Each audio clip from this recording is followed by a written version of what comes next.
increasing decreasing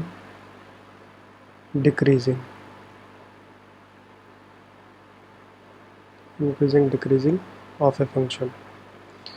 तो जैसे ये है, ये हमारे पास सिचुएशन है जब फंक्शन स्ट्रिक्टली इंक्रीजिंग है। मतलब आप इसको ऐसे समझो, जैसे सपोज़ मैं यहाँ पर कह रहा हूँ ये x1 है और इस तरह से, तो इसकी करस्पॉन्डिंग वैल्यू यहाँ पर ये हो गई fx1। ये मेरा फंक्शन है y is equal to fx, हम इसका फंक्शन बोल रहे हैं। और ये मेरा x2 है मान लीजिए यहाँ पर, तो इसकी करस्पॉन्डिंग जो वैल्यू हो गई ये हो गई यहाँ पर fx2। तो अगर हम ये कहेंगे कि x2 यहाँ पर क्या है, बड़ा है x1 से, ठीक है। x2 ऑब्वियसली बाद में आ रहा है, राइट साइड पे है, और x1 मेरा लेफ़्ट साइड पे है, तो x2 बड़ा है x1 से।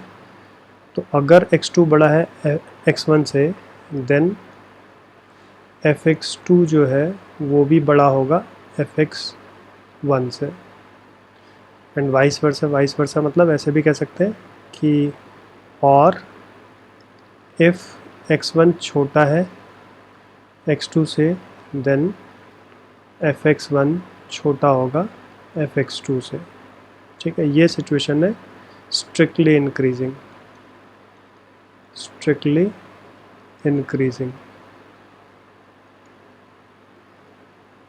ये सिचुएशन है स्ट्रिक्टली इंक्रीजिंग। अब ये इंक्रीजिंग फंक्शन है, इसमें और इसमें डिफरेंस क्या है? इसमें डिफरेंस ये है कि यहाँ पर मान लीजिए ये पॉइंट x1 है, तो इसकी करस्पॉन्डिंग जो वैल्यू हो गई ये हो गई fx1, और यहाँ पर क्या है x2, तो इसकी भी करस्पॉन्डिंग वैल्यू, दोनों की वैल्यू सेम है, fx1 और fx2 की वैल्यू दोनों ही सेम है। तो यहाँ से लेके यहाँ तक फंक्शन मेरा सेम वैल्यू दे रहा है, ठीक है, यानी कांस्टेंट है। तो इस सिचुएशन में क्या होगा, हम ये बोल सकते हैं कि इफ़ x2 बड़ा है x1 से या इक्वल है, देन fx2 जो है वो बड़ा होगा या इक्वल होगा fx1 से।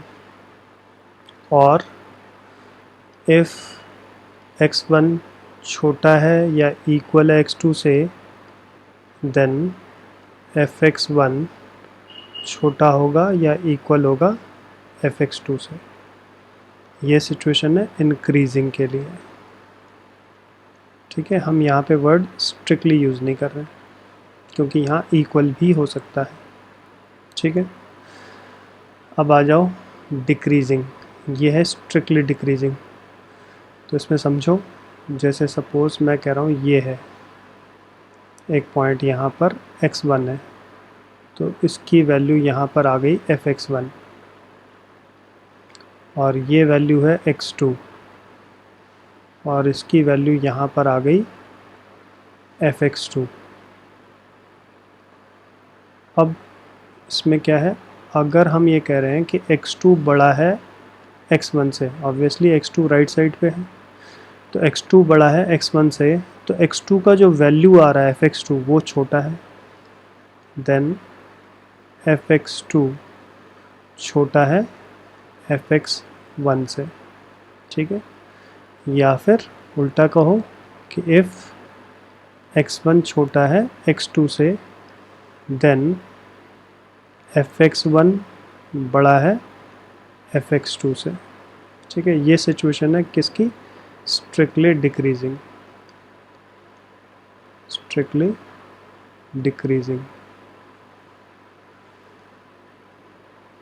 तो इससे तो ये फिर से वही सिचुएशन हो गई, यहाँ पर और यहाँ पर वैल्यू सेम है, तो बस क्या चेंज आएगा, if x2 greater than equal to, अगर हम बोलेंगे x1 है, देन fx2 जो है ग्रेटर देन इक्वल टू होगा लेस देन, fx2 जो है लेस देन या इक्वल टू होगा fx1 के।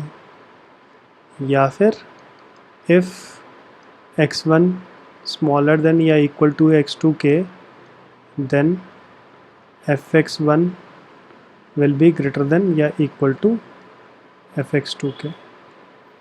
ये सिचुएशन है डिक्रीजिंग की, ठीक है। इसमें हम स्ट्रिक्टली वर्ड यूज़ नहीं करेंगे, ठीक। और ये सिचुएशन है जब नाइदर इंक्रीजिंग नॉट डिक्रीजिंग। क्यों? यहाँ से लेके यहाँ तक फंक्शन क्या कर रहा है, इंक्रीज़ कर रहा है, फिर यहाँ से लेके यहाँ तक पूरा फंक्शन डिक्रीज़ कर रहा है, यहाँ से यहाँ तक, और फिर यहाँ से लेके यहाँ तक अगेन फंक्शन स्टार्ट इंक्रीजिंग।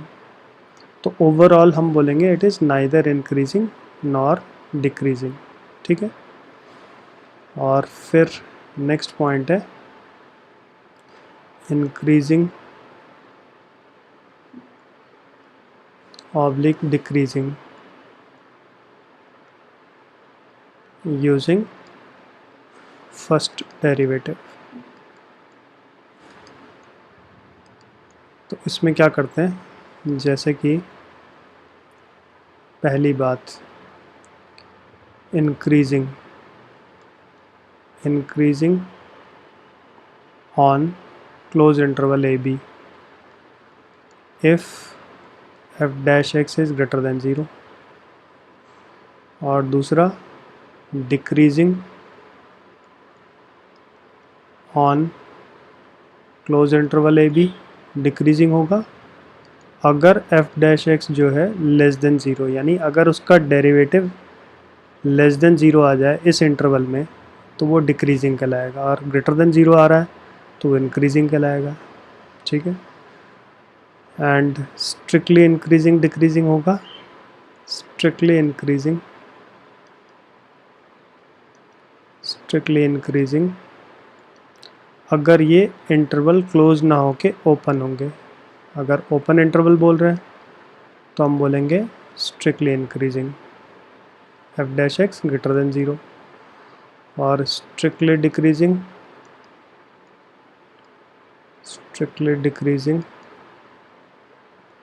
इस इंटरवल में, ओपन इंटरवल में, अगर F dash x less than 0 है तो, ठीक है। ये है स्ट्रिक्टली इंक्रीजिंग डिक्रीजिंग का, ये है इंक्रीजिंग डिक्रीजिंग में हम क्लोज इंटरवल लेते हैं, ठीक है।